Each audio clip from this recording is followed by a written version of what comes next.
ನಮಸ್ಕಾರ ವೀಕ್ಷಕರೇ, ಇಂದು ನಾವು ಒಬ್ಬ ವಿಶೇಷ ವ್ಯಕ್ತಿಯ ಬಗ್ಗೆ ಮಾತನಾಡಲಿದ್ದೇವೆ. ಅವರು ಕೇವಲ ನಟನಲ್ಲ, ಸಾವಿರಾರು ಜನರಿಗೆ ಸ್ಫೂರ್ತಿ.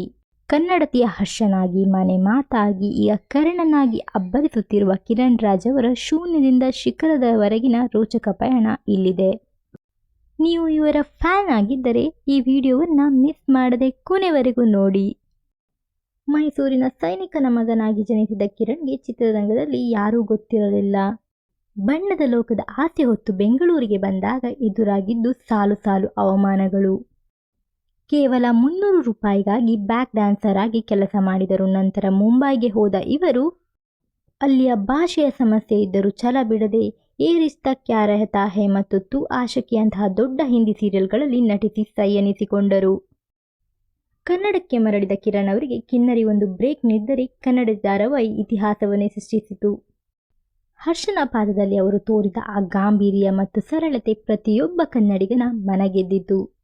ಈ ಸಮಯದಲ್ಲಿ ಅವರು ಕಿರಣ್ ರಾಜ್ ಫೌಂಡೇಶನ್ ಆರಂಭಿಸಿ ಲಾಕ್ಡೌನ್ನಲ್ಲಿ ಸಂಕಷ್ಟದಲ್ಲಿದ್ದ ಸಾವಿರಾರು ಜನರಿಗೆ ನೆರವಾದರು. ಅಂದಿನಿಂದ ಅವರು ಕೇವಲ ರೀಲ್ ಹೀರೋ ಅಷ್ಟೇ ಅಲ್ಲ, ರಿಯಲ್ ಲೈಫ್ ಹೀರೋ ಕೂಡ ಆದರು.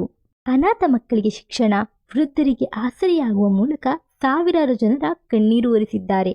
ಇದರ ಜೊತೆಗೆ ಡಾಟ್ ಅಂತಹ ರೆಸ್ಟೋರೆಂಟ್ ಆರಂಭಿಸಿ ಯಶಸ್ವಿ ಉದ್ಯಮಿಯೂ ಕೂಡ ಆಗಿದ್ದಾರೆ.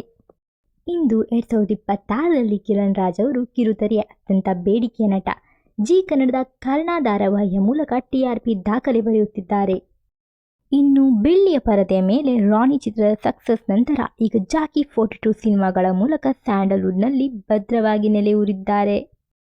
ಸತತ ಪರಿಶ್ರಮವಿದ್ದರೆ ಸಾಮಾನ್ಯ ವ್ಯಕ್ತಿಯು ಅಸಾಮಾನ್ಯ ಸಾಧನೆ ಮಾಡಬಹುದು ಎಂಬುದಕ್ಕೆ ಕಿರಣ್ ರಾಜ್ ಅತ್ಯುತ್ತಮ ಉದಾಹರಣೆ.